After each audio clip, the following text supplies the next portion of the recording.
सुंदर है मेरा ये रूप, और इस रूप में मेरी ये वेशभूषा, मेरा श्रृंगार, मेरे आभूषण तो और भी सुंदर है। माता ने कहा था ये रूप धारण कर मैं उनसे भेंट करने उनके निकट जा सकता हूँ। मुझे माँ के पास जाना चाहिए। अरे ओहो, अभी इन वस्त्रों के अभ्यस्त नहीं हूँ ना मैं, इसलिए इनमें मेरे पाँव फंस रहे हैं। अब बिना गिरे कैसे चलूँ मैं? ये उचित उपाय है।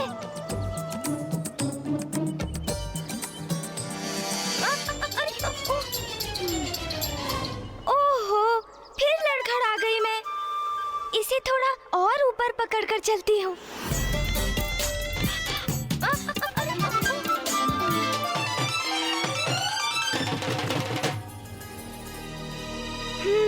यही है ना वो अदृश्य बाधा।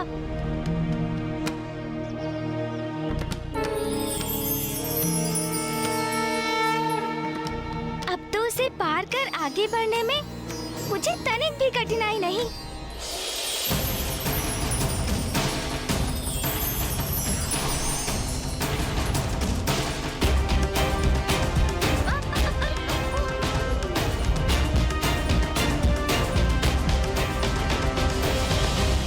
माँ का स्थान तो अति सुंदर है, किंतु मेरा ध्यान तो इस वस्त्र को संभालने में ही लगा है, और इसी कारण बार बार लड़खड़ा रही हूँ मैं। किंतु इस वस्त्र को संभालना ही होगा मुझे। ओहो, मुझे बहुत संभल कर आगे बढ़ना होगा।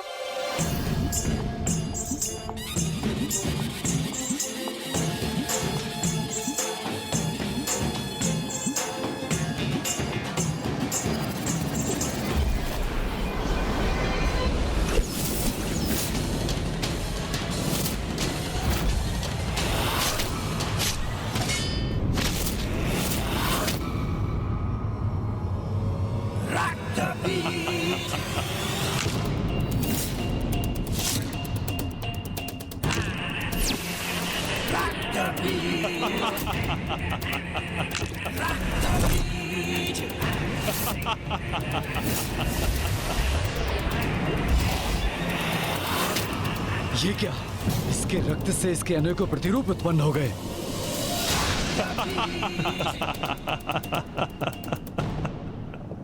देखा वरुण देव, तुम मेरा जितना रक्त बहाओगे उतने ही प्रतिरूप अपने समक्ष पाओगे।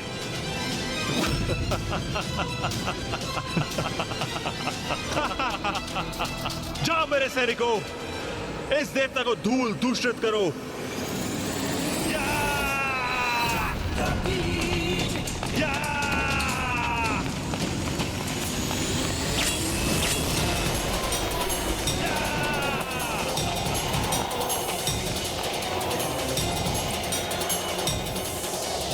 ये क्या? मेरा खड़क कहाँ जा रहा है?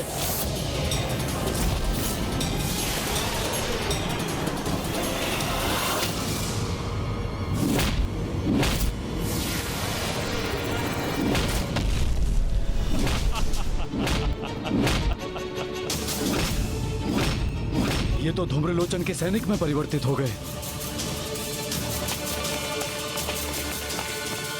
कोई बात नहीं, इनके लिए मेरी शक्ति ही काफी है।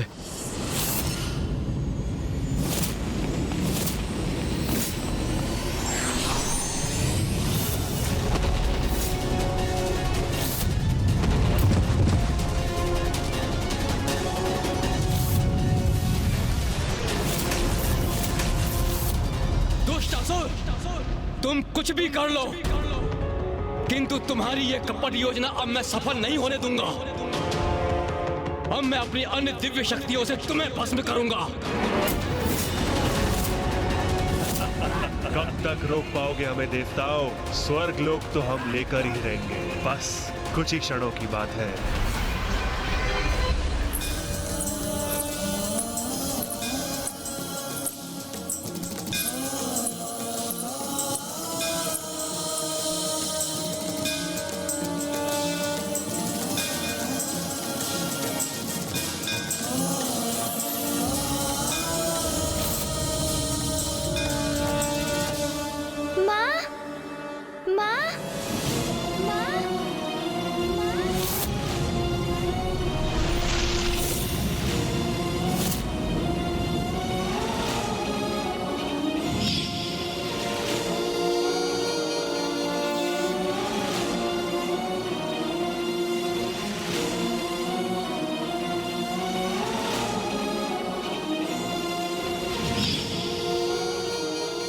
पुत्री विनायकी।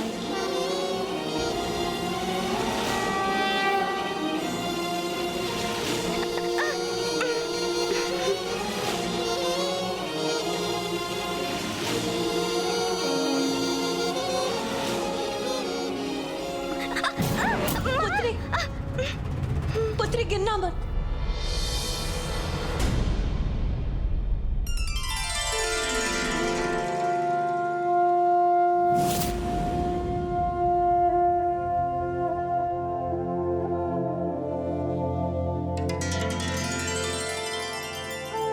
प्रणाम माँ। मेरे नेत्र कितने समय से आपके दर्शन के लिए लालायित थे माँ। मैं भी तुम्हें देखने के लिए ललायित थी, किंतु इस रूप में भी तुम अत्यंत आकर्षक और सुंदर लग रही हो पुत्री। इस रूप में भी पुत्र गणेश का कितना अपूर्व और मोहक सौंदर्य है।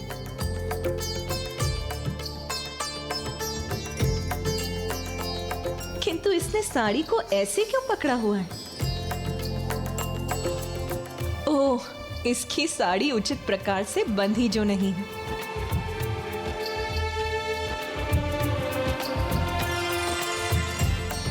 बुद्धि का देवता मेरा पुत्र विघ्नहर्ता है, प्रथम पूज्य है, किंतु साड़ी धारण करना वो तो अभ्यास से ही आता है। जिसे अबला समझ असुरों ने किया तिरस्कार, उसी नारी के रूप को विनायक ने किया स्वीकार।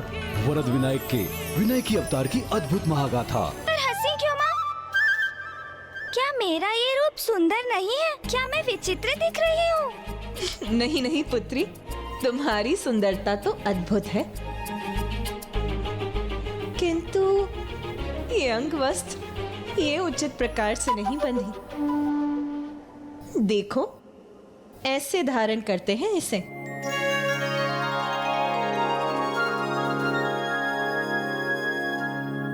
पुत्री, ये तो मेरा सौभाग्य है कि मैं तो अपनी पुत्री को प्रथम बार अंगवस्त्र धारण करना सिखा रही हूँ। ये पल एक माँ और पुत्री के जीवन का सबसे अमूल्य पल होता है।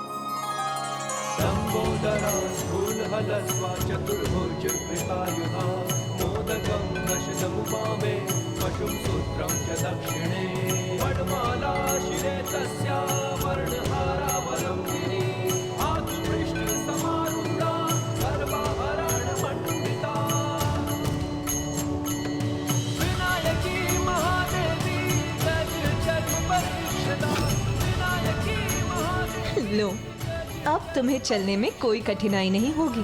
पुत्री, तुम्हारा ये नारी अवतार अनुपम ही नहीं, अद्वितीय भी है। तुम्हारे इस नारी रूप को जगत विनायकी के नाम से जानेगा। अब मैं समझी माँ कि आपको, मामी जी को, बुआ जी को तैयार होने में इतना समय क्यों लगता है। ये पायल, ये झुमकियाँ, ये वस्त्र, आभूषण और श्रृंगार समय अवश्य लेते हैं, किंतु कितने सुंदर भी तो लगते हैं ना। कितने भी सुंदर क्यों ना हो, किंतु मेरी पुत्री विनायकी से सुंदर नहीं हो सकते।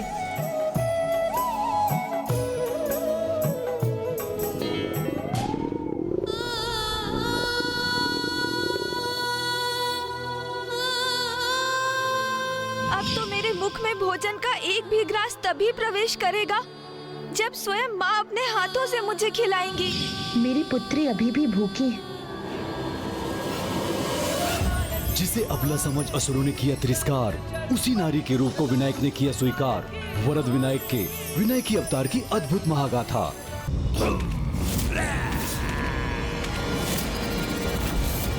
स्वर्ग लोक में आकर हम देवताओं को चुनौती देने की धृष्टता कर रहे हो तुम। कदाचित हम देवताओं की दिव्य शक्तियों से परिचित नहीं हो तुम। मात्र धृष्टता नहीं अग्निदेव, तुम्हारे स्वर्ग लोक में तुम्हें ही पराजित करेंगे हम।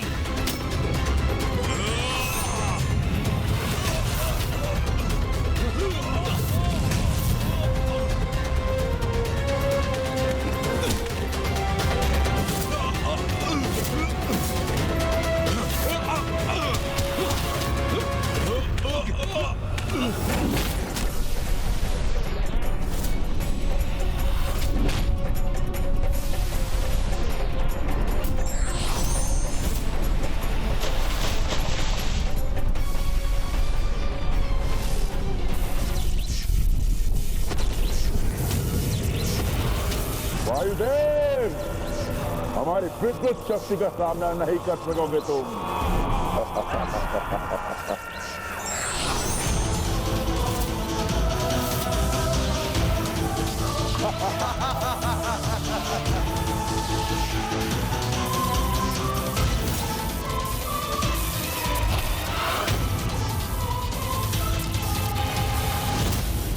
अब मैं निशस्त्र हो गया हूं, किंतु इनका सामना तो तब भी करूंगा मैं।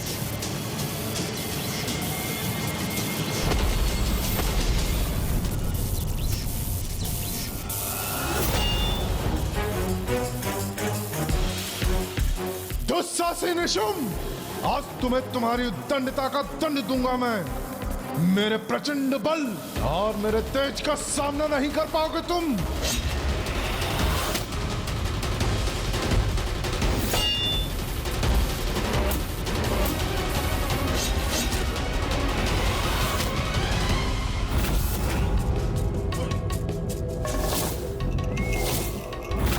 इंद्रदेव, तुमने मेरे भ्राता नमूची को मल्ल युद्ध में पराजित किया था ना? यदि साहस है तो आओ और मुझे पराजित करके दिखाओ। आओ।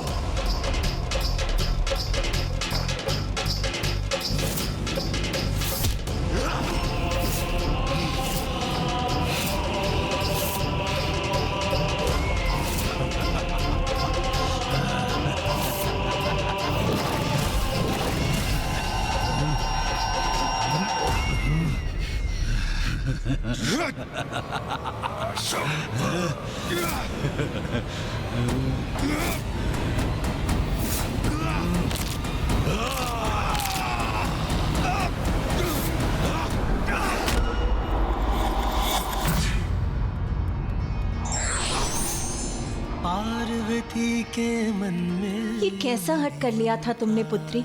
ऐसे भी कोई करता है क्या? तुम्हें ज्ञात भी है कितनी चिंतित हो गई थी मैं। तुम भोजन नहीं करोगे तो? पार्वती के मन में उमड़ी ममता, माँ की गोद में आए विघन हरता।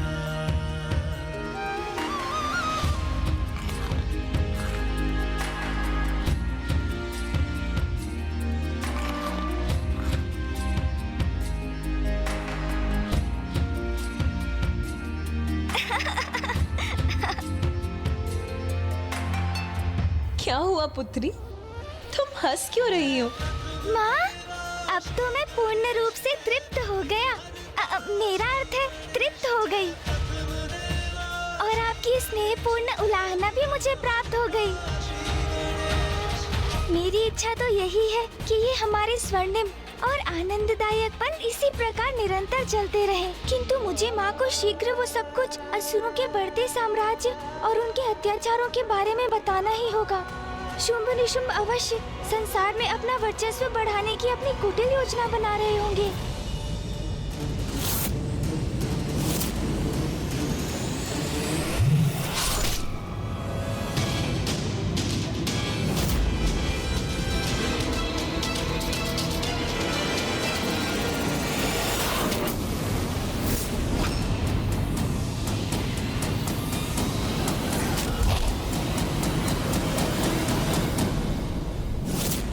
आओ मित्र देवराज, आओ लड़ो मुझसे, वार करो मुझ पर। आओ।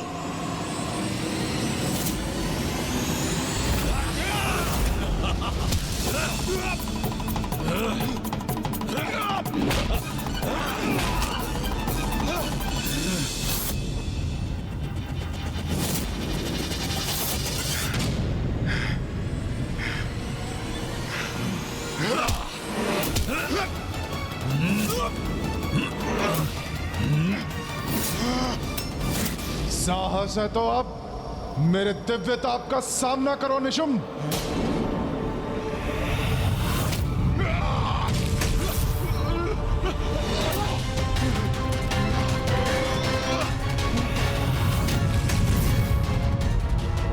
मेरा क्रोध जागृत करके तुमने बहुत बड़ा संकट उत्पन्न कर लिया है निशुम्भ। अब मेरा तेज ही मेरा शस्त्र बनकर तुम्हें पराजित करेगा।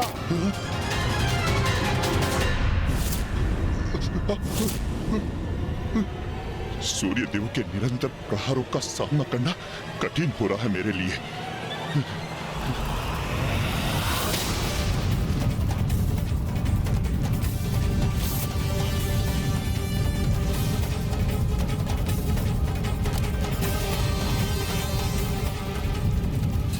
इसके बढ़ते तेज से मेरे नेत्र चौंधिया रहे हैं।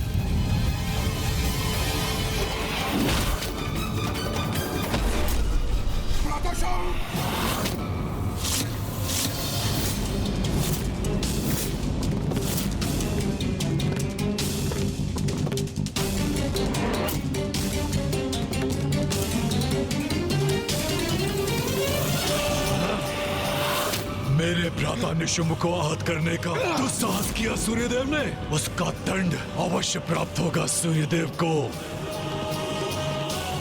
अब असुर महानायक शुंभ के क्रोध का ऐसा ज्वालामुखी फटेगा जिससे देवता अपना बचाव कदापि नहीं कर सकेंगे। मुझे ज्ञात है शुंभ, तुम्हारे वरदान के कारण मैं तुम्हारा वध नहीं कर सकता, किंतु जैसे तुम्हारे अग्रज नमूची का वध किया था मैंने, वैसे ही तुम्हारा भी अंत करने का प्रयास तो कर ही सकता हूँ मैं। और यदि मैं उसमें असफल भी रहा तो आहत तो तुम्हें मैं अवश्य करूंगा।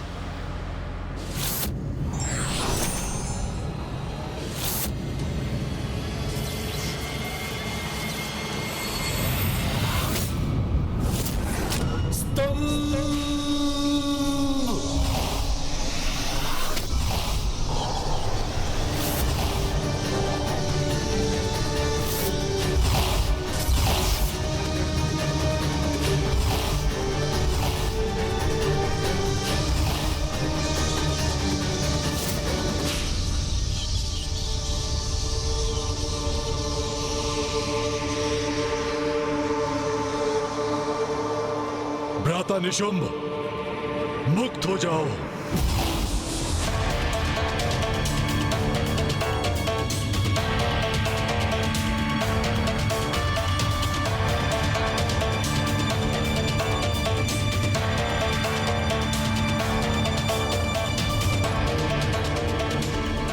स्वर्ग होगा हमारा और वहां के बंदी होंगे ये देवता।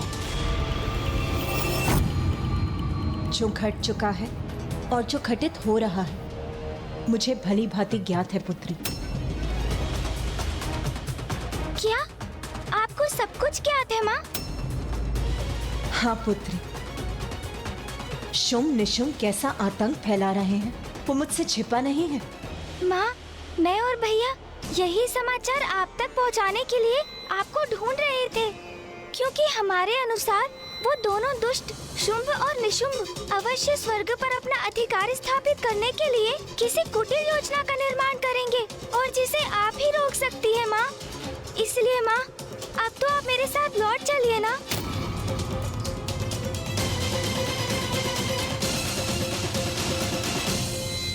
नहीं पुत्री विनायकी, मैं तुम्हारे साथ नहीं आ सकती। किंतु क्यों माँ? किंतु परिस्थिति बहुत विकट है। उन दोनों दुष्टों के कारण कभी भी कुछ भी हो सकता है। उसके लिए मुझे कहीं जाने की कोई आवश्यकता नहीं है पुत्री। शुंभ निशुंभ का दुष्कर्म स्वयं उन्हें मुझ तक खींच लाएगा। पुत्री, ये भी स्मरण रखो, तुमने अपना विनायकी रूप मुझसे भेंट करने के लिए धारण नहीं किया है। इसके पीछे एक बहुत बड़ा कारण है। बड़ा कारण? कैसा बड़ा कारण माँ? अब समय आ गया है कि त्रिदेवों और देवताओं के भीतर निहित नारी शक्ति प्रत्यक्ष रूप में प्रकट हो और शुंभ के भीतर छिपी नारी शक्ति भी बाहर आने पर विवश हो जाए, जिससे शुंभ और निशुंभ का वध हो सके और संसार इन दुष्टों के आतंक, दुराचार और अत्याचार से मुक्त हो जाए। शुंभ निशुंभ का वध करने के लिए हमें अपनी नारी शक्ति को उजागर करना होगा। किंतु माँ, जब मैं असुरों को पराजित कर सकती हूँ, नर रूप में आपकी सहायता कर सकती हूँ, तो मुझे स्त्री रूप धारण करने की क्या आवश्यकता है ना? मेरा तो नर रूप ही पर्याप्त है ना माँ? विनायकी, नारी की शक्ति को कभी कम नहीं आंकना चाहिए। माँ के रूप में नारी एक कोमल हृदय, जनदायिनी, पालनहार होती है, तो दुष्टता की अति होने पर नारी अपने उग्र और कठोर रूप में दुष्टों का संहार करने में भी सक्षम होती है। किंतु माता, मैं अन्य देवताओं को कैसे विश्वास दिलाऊंगी कि उन्हें भी अपना नारी रूप धारण करना होगा? ये उत्तरदायित्व तो अब तुम्हारा है विनायकी। अपने समान अन्य देवताओं में भी नारी शक्ति को जागृत करो और शुम निशुम को मुझ तक आने को विवश करो, जिससे मैं उन्हें नारीत्व का उचित अर्थ बता सकूं और नारी के प्रति उसके किए अत्याचारों के लिए दंड दे सकूं। मुझे ज्ञात है कि माँ मुझे क्या करने के लिए निर्देशित कर रही है, किंतु मैं उस कार्य को पूर्ण करूँगी कैसे?